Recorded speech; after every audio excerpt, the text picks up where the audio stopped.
Si has llegado a este canal y a este video es porque te gusta, te interesa el mundo de la tecnología. Y si te gusta este mundo, seguramente has escuchado hablar de Silicon Valley. Seguramente no una vez, sino 2, 3, 20, todos los días quizás. Y es que Silicon Valley es el centro del mundo tecnológico, es donde están las empresas más importantes. Empresas como Google, Apple, Facebook, Intel, etc. están ahí. La pregunta sería, ¿por qué? ¿Qué tiene de especial Silicon Valley? Silicon Valley, el Valle del Silicio, ¿será que hay minas de silicio y extraen mucho de este mineral todos los días y por eso la riqueza? ¿Será que la gente es superdotada, es más inteligente en esta zona? ¿Qué factores hacen que la tecnología se mueva tanto en este lugar? En este video voy a intentar explicarte y responder a estas preguntas y espero que te guste. Antes de comenzar, quiero contarte que si es la primera vez que llegas a este canal, EDTeam es una plataforma y red social educativa en español. Si quieres aprender a crear tus propias aplicaciones, a crear tus propios diseños y, ¿por qué no?, crear tu propia empresa, EDTeam es el lugar para que aprendas programación, diseño y emprendimiento en tu idioma con profesores que aman enseñar y con la mejor metodología en español. Entra a ed.team para que comiences a estudiar gratis hoy mismo. Ahora hablemos de Silicon Valley. ¿Dónde está Silicon Valley? Ahí tienes un mapa de los Estados Unidos, muy grande, es un país gigantesco, pero ¿dónde está Silicon Valley en el mapa? Bueno, está ahí, en ese pin rojo, es decir, al oeste. Bueno, yo soy muy malo para la geografía, no sé si oeste es izquierda o derecha, pero en el mapa está ahí donde lo estás viendo, ¿ya? Eso es oeste. Ok, pero el desarrollo de la tecnología en Silicon Valley tuvo lugar en el otro lado del continente, en el otro lado del planeta, allí, en Nueva Jersey. ¿Qué pasó para que la tecnología viaje todo un continente de lado a lado? ¿Cómo es posible esto? Bueno, para explicártelo tengo que remontarme hasta el siglo XIX a Alexander Graham Bell, el inventor del teléfono. Sí, ya sé, hay un montón de pleitos de que él no inventó el teléfono, de que fue otro y que luego de más de 100 años dijeron que no fue él el que lo inventó. Ok, ese es tema tal vez para otro video. El punto es que en esta época a él le dieron las patentes y él fue nombrado inventor del teléfono. Por lo tanto, al tener la patente de su invento, puede explotarlo. Así que él fundó la compañía Bell Telephone Company, que luego pasó a llamar American Telegraph and Telephone Company, es decir, AT&T.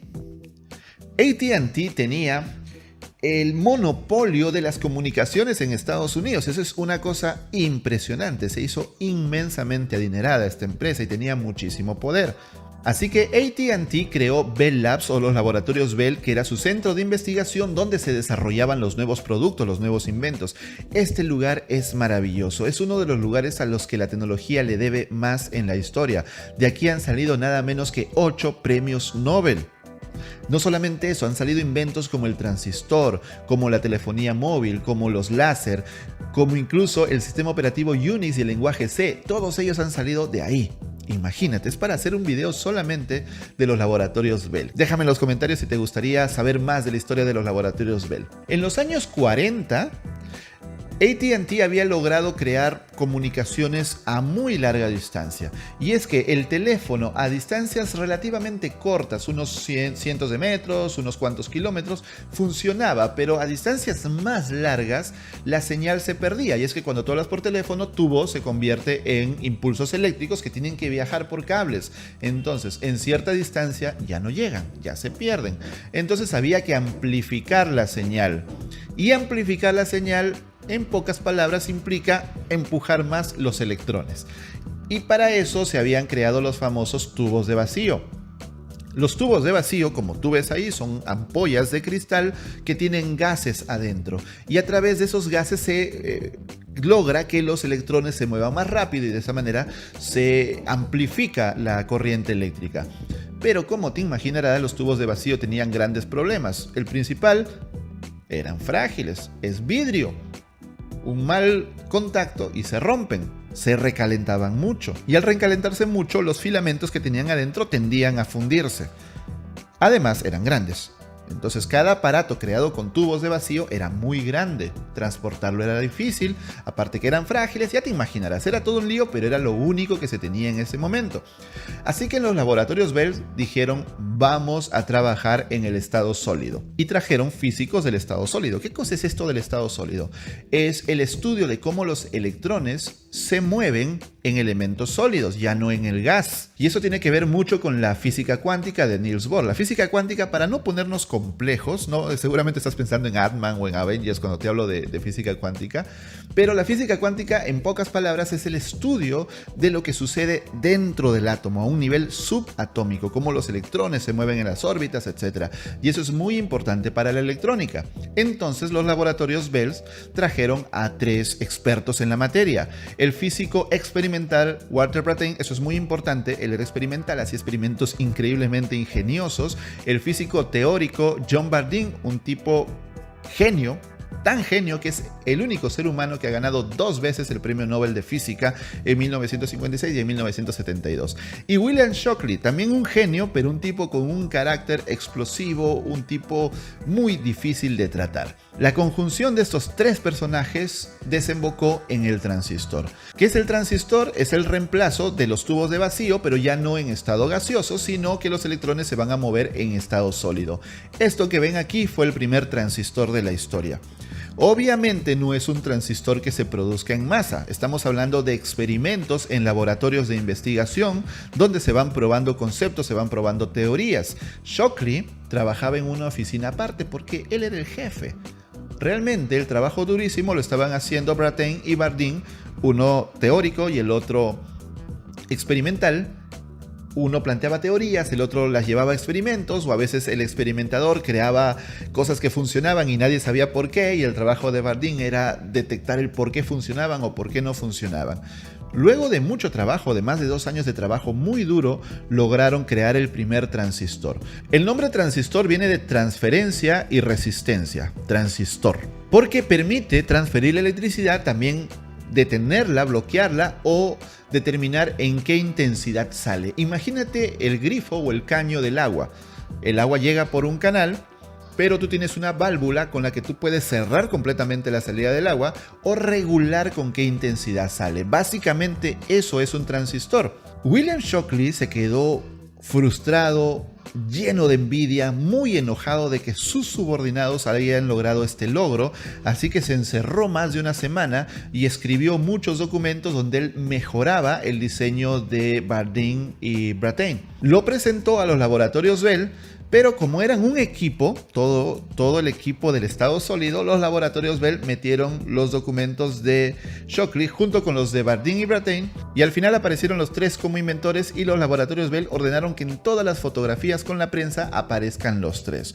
Una cosa que incomodó muchísimo a los verdaderos creadores del transistor. De hecho, una de las fotos más famosas de los 3 es esta, en la que vemos a William Shockley sentado mirando por el microscopio y detrás a Brattain y Bardeen. Entonces, de esa manera parecería que Shockley es el líder del equipo.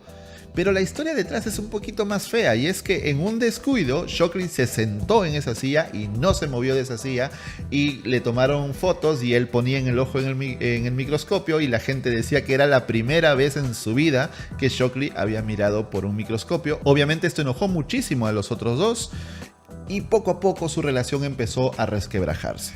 Los transistores fabricados en masa tenían una apariencia ya como esta, sus 3 patitas clásicas, y como ven eran sólidos, los podías tirar, los podías golpear y no tenían los problemas de los tubos de vacío. AT&T tenía una prohibición de usar sus patentes para crear algún otro monopolio. De hecho, el monopolio de las telecomunicaciones ya se les estaba acabando por las fechas. Entonces lo que ellos hicieron fue ceder el uso nada más de sus patentes a otras compañías a cambio obviamente de un pago. Entonces varias compañías empezaron a producir sus propios transistores intentando aplicar mejoras, y de esa manera el transistor se masificó y cambió por completo la tecnología. Una empresa que seguramente tú conoces o has escuchado es Texas Instruments. Texas Instruments cambió el germanio de los primeros transistores por silicio. Silicio, ojo, es el segundo elemento más abundante en la Tierra después del oxígeno. O sea, no es como el oro que tú tienes que buscarlo en algunos lugares muy específicos y es muy valioso. En realidad es muy abundante. El detalle con el silicio es que es un semiconductor. ¿Qué significa esto? Hay elementos que conducen la electricidad, hay elementos que no la conducen, es decir, que son aislantes, y hay elementos que son semiconductores, es decir, pueden conducir la electricidad o pueden ser aislantes, y bajo ciertas circunstancias tú puedes manipular ese comportamiento. Eso es el silicio, un semiconductor. Entonces Texas Instruments empezaron a fabricar transistores con silicio y los empezaron a abaratar tanto hasta que cada transistor costaba $3. Esto dio paso a una revolución no solo tecnológica sino también social. El primer iPod de la historia, perdónenme por decirle iPod, pero es que la referencia es clara, nosotros somos de otra época. Esto es de 1964, el Regency TR1, el primer radio portátil de la historia. Recuerda, solamente teníamos tubos de vacío, entonces los radios eran grandes, se ponían en las salas de la casa, los papás, los mayores eran los únicos que podían decidir qué se escuchaba en esa casa. Entonces esto fue una revolución para los jóvenes. Pero aquí hay una anécdota muy curiosa. Yo no sé por qué la historia se repite tantas veces, pero es muy curioso. Y es que Texas Instruments, que era una compañía que estaba metida en el mundo del petróleo y otras cosas, no tenía mucha experiencia en esta área. Pero ellos querían crear una radio portátil y llamaron a empresas que tenían más experiencia como RCA, pero ellos dijeron que no, nadie quiere una radio portátil. No hay público para radio portátil. ¿Les suena esa historia? Los estudios de mercado, ¿no? ¿Cuántas veces peleo con gente diciéndome, Álvaro, tienes que hacer un estudio de mercado? Pero es que el estudio de mercado no genera innovación. La innovación es crear algo completamente nuevo que no exista. Al tú esperar que el estudio de mercado te dé una innovación, estás esperando que los innovadores sean los encuestados. Tú tienes que detectar una necesidad y lanzarte a la piscina, tenga o no tenga agua. Eso hizo Texas Instruments. Las empresas lo rechazaron, así que dijeron, vamos a hacer nuestro radio. Salió el Regency TR1, fue una maravilla porque los jóvenes podían llevarse el radio con ellos, ya no tenían que estar limitados a lo que papá, mamá decía que se escucha en esta casa. Incluso salió en colores, miren esa belleza. Entonces estamos hablando de una revolución social, se vendió una cantidad de estos radios, tenían unos estuches, miren ese estuche de cuero tan bonito. Transportémonos mentalmente al año 1954, esto es revolucionario. Esto es rebeldía juvenil. Y por si eso fuera poco, en el mismo año, 1954, lo estoy repitiendo muchas veces, salió la primera canción de Elvis Presley, That's Alright. Entonces es como una combinación explosiva, ¿no? La primera radio portátil y la primera canción del creador del rock and roll. ¡Pum! ¡Magia! Al año siguiente, en 1955, nació Steve Jobs. Yo sé, era un bebé y no tenía absolutamente nada que ver con estas revoluciones, pero pasó su infancia en San Francisco. Entonces, él vivió todo este movimiento, él lo vio directamente y él cuenta que era emocionante vivir en esta época de tantas revoluciones, de tantos cambios, donde incluso entraban los militares, porque en el año 1957... la Unión Soviética lanzó al espacio el Sputnik, el primer satélite de la historia. Recuerden que estábamos en una guerra fría. Después de la Segunda Guerra Mundial, Estados Unidos y la Unión Soviética entraron en una guerra fría que consistía en irse armando e ir desarrollando tecnología los dos, con el miedo de que alguno de los dos iba a ser el primero en atacar. Entonces, si él me ataca, yo tengo que estar preparado. Y así fue una carrera loca con mucho temor de la gente. En medio de esta Guerra Fría, también empieza la guerra espacial, la guerra por la conquista del espacio. Y la primera batalla la gana la Unión Soviética lanzando el Sputnik. Como se imaginarán, en Estados Unidos hubo mucha prisa también por ponerse a la par. Y en 1969... 12 años después, o sea, no es el año siguiente porque demoró, pero llegó el primer hombre a la luna, Neil Armstrong. En este intermedio de 12 años hubo una fiebre, una locura por la tecnología de parte del gobierno, de transistores, de microchips, y estos se buscaban en San Francisco, donde se empezaron a crear. Ahora tú dirás, oye, no se empezaron a crear en San Francisco, porque se crearon en New Jersey, en Bell Labs, y luego Texas Instruments, que está por otro lado. Algo está fallando, Álvaro, en tu lógica. Ok, sí, algo está fallando, pero espérate. Es que me he saltado del 57, el Sputnik, hasta el 69, 12 años. Vamos a retroceder esos 12 años y entender qué pasó para que toda la tecnología se vaya a San Francisco. Para eso tenemos que conocer a este hombre llamado Frederick Terman. Frederick Terman era rector de la Universidad de Stanford. Primero fue profesor, luego fue decano de ingeniería y luego fue rector de la universidad. Él tuvo un impacto muy importante para que esta zona se vuelva tan tecnológica porque Stanford tenía grandes terrenos desocupados. Entonces él decidió crear un programa llamado Parque Industrial de Stanford, que permitía que estudiantes a los que sus garajes les habían quedado pequeños para sus proyectos puedan usar instalaciones de la universidad.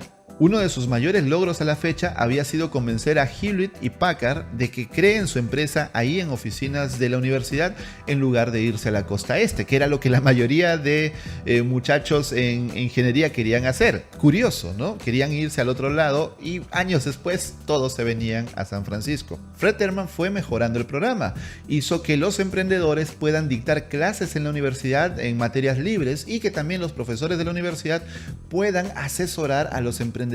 Entonces imagínate el espíritu que se vivía, el espíritu de tecnología, de emprendimiento que se vivía dentro de Stanford. No solamente es ser muy inteligente, ser un genio, ser un visionario, sino que también el entorno promueva esa colaboración, promueve ese espíritu, promueve esa cultura. De hecho, la cultura es la base de la transformación, es decir, en qué crees y hacia dónde te orientas. ¿Te acuerdas de esos tres? Y de Shockley sentado en el lugar que no le correspondía para ganar protagonismo, que tampoco le correspondía. Obviamente la relación terminó mal. Brattain y Bardeen ascendieron en el trabajo, mientras que Shockley no. Eso enfureció muchísimo a Shockley, se quejó con el director de la empresa, tampoco le hicieron caso, se volvió alguien insoportable, alguien que se estaba volviendo loco. Así que él, muy enojado, dejó AT&T y dijo: voy a crear mi propia empresa y ganar $1 millón. Le desearon suerte y pues ve con Dios, ojalá te salga bien.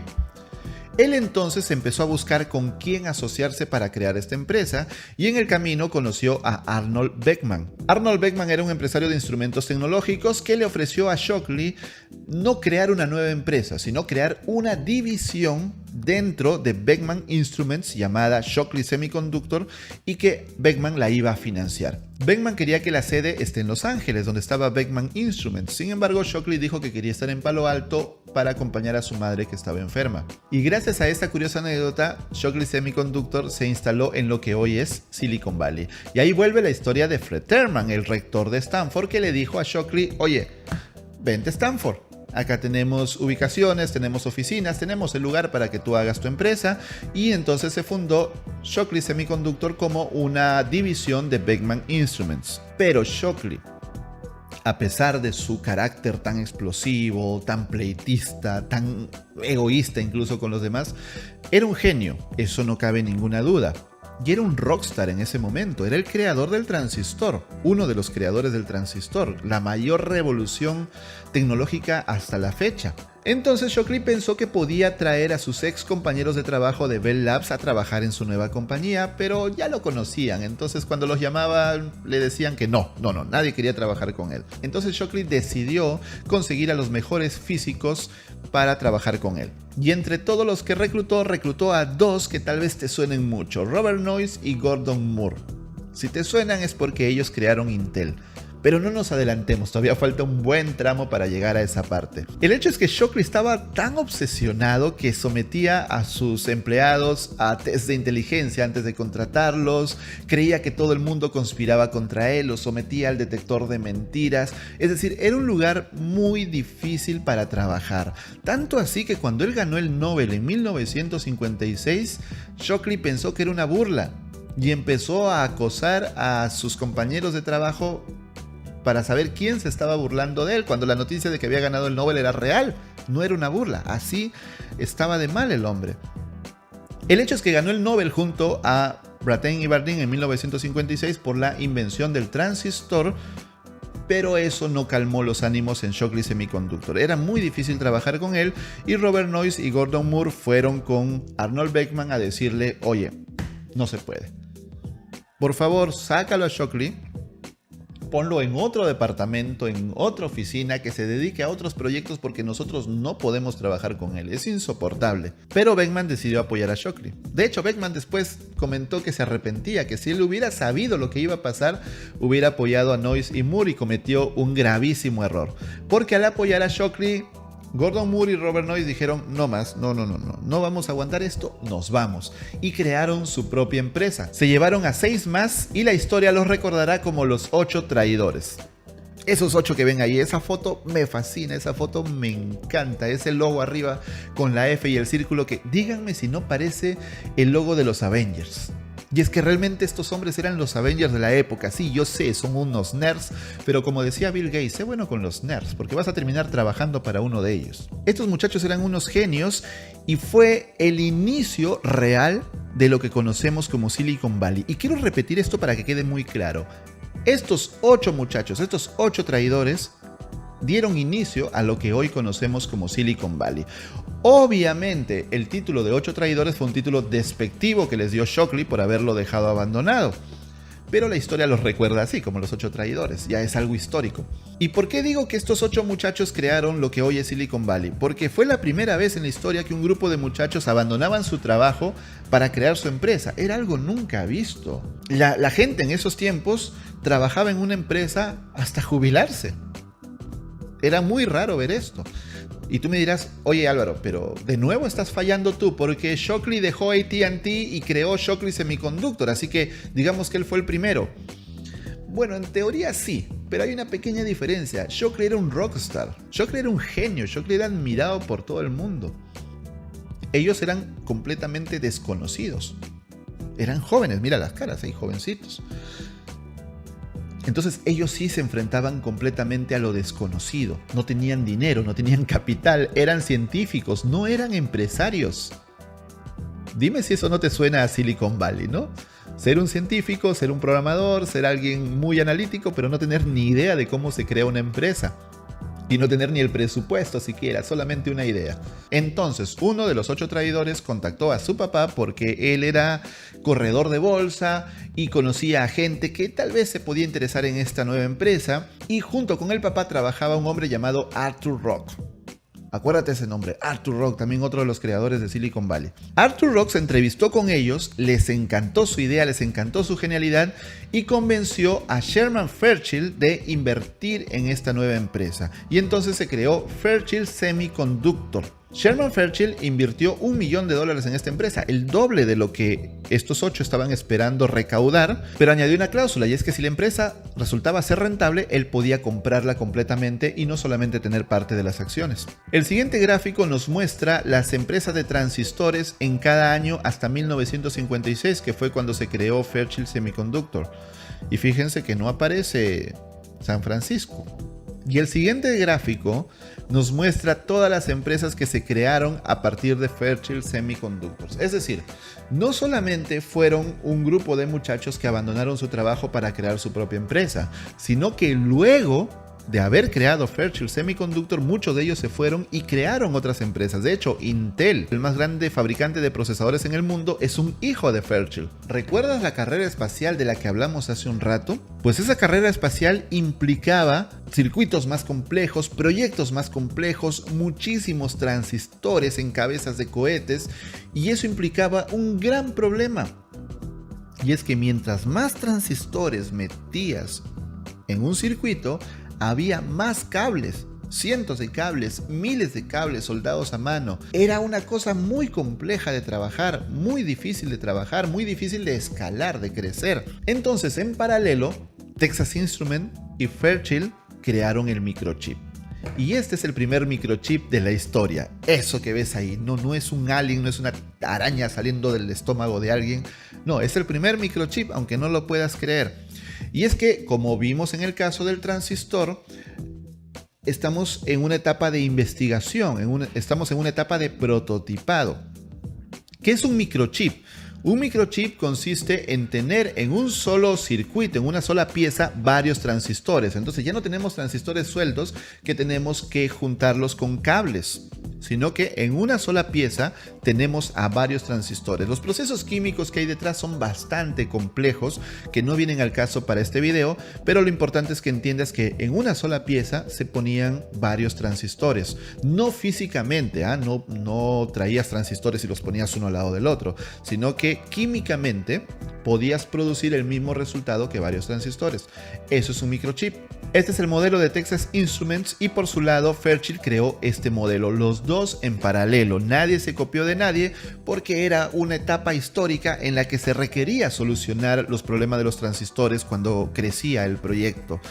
La diferencia en el caso de Fairchild era que ellos tenían una placa en vez de cables y como ves se dibujan caminos en lugar de los cables del proceso normal y que también tenía Texas Instruments. Ellos dos se metieron en una batalla legal de 10 años por las patentes de los microchips. Una locura, 10 años, más de $1 millón. El juicio primero le dio la razón a Texas Instruments, luego apeló Fairchild y luego a Texas Instruments y así fue saltando de uno a otro. Pero pronto se dieron cuenta que estaban perdiendo el tiempo y estaban perdiendo dinero. Estaban en medio de la carrera espacial y había una enorme demanda por transistores y por microchips, así que decidieron fumar la pipa de la paz y crearon una licencia cruzada, en la cual ellos dos podían apoyarse en el desarrollo y venta de los microchips, pero cualquier otra empresa que quería entrar tenía que pagar su tarifa. Esto permitió el avance de la tecnología, los microchips se hicieron cada vez más baratos y más potentes, y es en esta época en la que Gordon Moore pronuncia su famosa ley de Moore, que es una ley empírica, no es una ley científica, pero él en base a su experiencia la pronuncia, y es que cada 2 años se duplicará el número de transistores en cada microchip y los precios se reducirán. Se ha ido acomodando con el tiempo. Primero Moore dijo que cada año, pero luego se dio cuenta que fue muy acelerado, así que luego lo cambió a 2 años. Luego la gente ha dicho que cada 2 años se duplicará la potencia, que viene a ser casi lo mismo que los transistores, pero fue una ley empírica, pero que curiosamente hasta hace pocos años se ha cumplido religiosamente. Como recordarás, el hombre que invirtió en Fairchild tenía la potestad de comprar la empresa si él lo quería, así que usó esa cláusula y la compró. Poco a poco la gente se fue yendo de la empresa. Robert Noyce y Gordon Moore se quedaron, pero ya estaban un poco desmotivados. Así que un buen día Noyce le dijo a Moore: oye, ¿y si creamos otra empresa? ¿Qué te parece?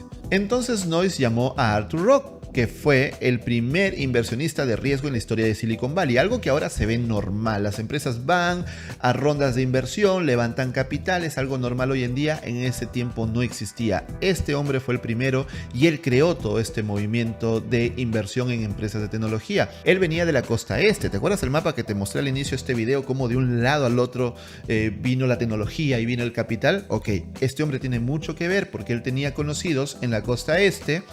Y cuando Robert Noyce lo llamó y le dijo: oye, si yo hago una empresa, ¿tú podrías conseguir el dinero? Arthur Rock, encantadísimo, dijo: yo lo hago, como sea yo lo hago. Escribió una lista de posibles inversionistas y luego de 2 días de llamadas telefónicas consiguió recaudar todo el dinero necesario para fundar Integrated Electronics Corporation o Intel, la empresa que hasta hoy es la mayor fabricante de microprocesadores en el mundo.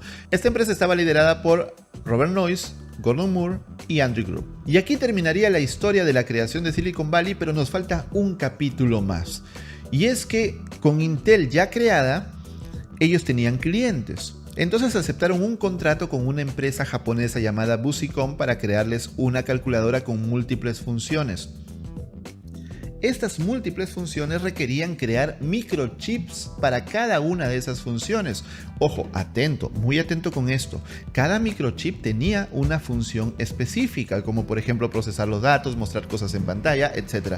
Pero como había muchas funciones, había que diseñar muchos microchips.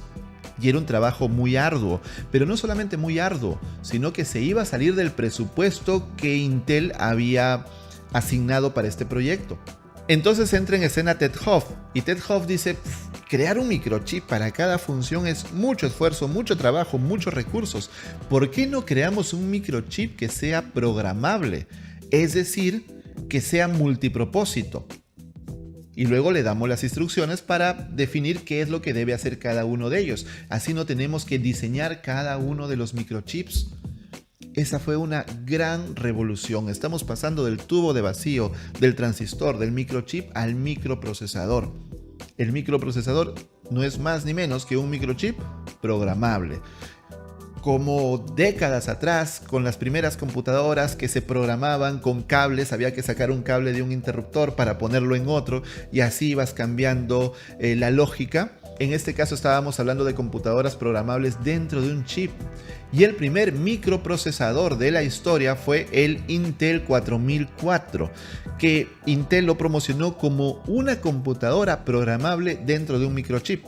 Que bueno, es lo que es, pero suena increíble. Fíjense, anunciando una nueva era de electrónica integrada. Una cosa maravillosa, o sea, toda la potencia computacional en un microchip. Y de esto se desprende algo muy importante para ti que me estás mirando. Antes del microprocesador, los microchips se diseñaban para cumplir una función específica. Con el microprocesador, los microchips se vuelven programables, con lo cual empieza a haber una demanda enorme de programadores. Gracias a lo cual tenemos trabajo. O sea, tenemos trabajo a partir del microchip Intel 4004. Y gracias a la programación el mundo ha cambiado completamente. Ahora los microprocesadores incluyen nanotecnología con sus piezas a nivel de microscopio y la ley de Moore se ha ido cumpliendo con los años. En la década del 70, el periodista Don Hoffler de Electronic News empezó a escribir una columna titulada Silicon Valley, USA. Y el nombre quedó. Silicon Valley, el Valle del Silicio, el lugar donde se transforma el silicio en oro. Luego vendrían otras empresas, la más cercana a Apple, que cambiarían el mundo de la tecnología hasta nuestros días. Y cada empresa requeriría un video específico para contar su historia. Así que me gustaría que me digas en los comentarios por qué empresa te gustaría que comencemos. Y esta ha sido la historia de Silicon Valley. Espero que les haya gustado mucho porque han habido muchas horas, días de trabajo, de investigación para crear este video para ustedes. Así que si te ha gustado, suscríbete para recibir más videos y compártelo para llegar a más personas también. Además, quiero recordarte que si te interesa el mundo de la tecnología, y supongo que sí porque has llegado hasta el final de este video, te invito a ir a ed.team para que aprendas a crear tus propias aplicaciones, tus propios diseños, incluso crear tu propia empresa. En EdTeam puedes aprender programación, diseño y emprendimiento en tu idioma, en español, con los mejores profesores de la industria, gente que ama enseñar, no solamente son buenos en la tecnología, sino que les gusta transmitir conocimiento y con la mejor metodología en español. Te invito a entrar a ed.team porque puedes comenzar gratis hoy mismo. Yo soy Álvaro Felipe, espero de corazón que este video te haya gustado y nos vemos en la próxima oportunidad. Hasta la próxima, muchas gracias, chao.